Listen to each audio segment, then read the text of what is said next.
सत्संग की आधी घड़ी तब के वर्ष हजार, तो भी बराबर है नहीं कहे कबीर विचार। तो यहाँ आपसे प्रार्थना की जाती है, जब तक सत्संग चले आप सब चिंताएं और इधर उधर की गल्ला बातें छोड़ के ध्यान से सत्संग सुनो। क्या बताते हैं, आत्मा कहती है कि मेरे को इस मन के साथ बांध दिया। ये मन जो है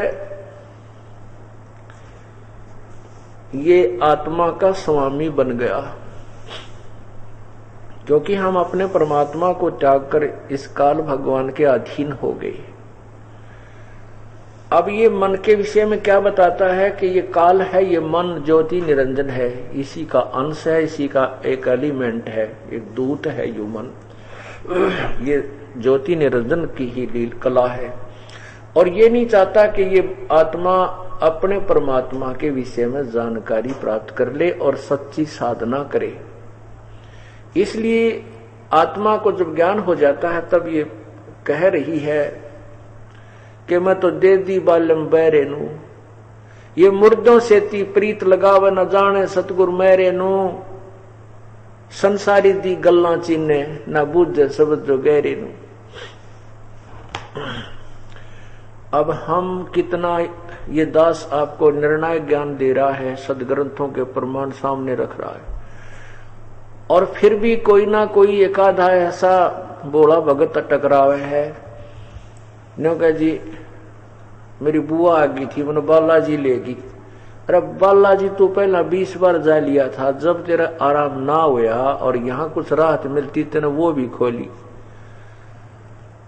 सदग्रंथ जो गहरे शब्द को यानी सच्चाई को स्वीकार करने को तैयार नहीं, ये मन जो है प्रेरित कर देता है और नाम तुड़वा कर उसको परमात्मा से विमुख करवा देता है। परमात्मा क्या कहते हैं, अनंत कोट बाजी जहां हम रचे सकल ब्रह्मंड, और कह कबीर मैं के करूं यू काल करे जीव खंड। परमात्मा क्या कहते हैं, गरीबदास जी ने कहा कि कबीर परमेश्वर ने मुझे बताया है कि मैं इतना समर्थ हूं, सब ब्रह्मंडों का रचने वाला हूं, मैं सबको जो चाहे वो सुख भी दे सकता हूं, और मैंने सारी सृष्टि की रचना की हुई है। लेकिन ये जीव, ये काल जो है मेरे प्राणियों को मेरे से दूर कर देता है, इनको तोड़ लेता है, खंड कर देता है, इनका नाम तुड़वा देता है। ये क्या कहते हैं कि अनंत कोटबाजी जहां मन रचे सकल ब्रह्मंड, और गरीबदास मैं के करूं यो काल करे जीव खंडे।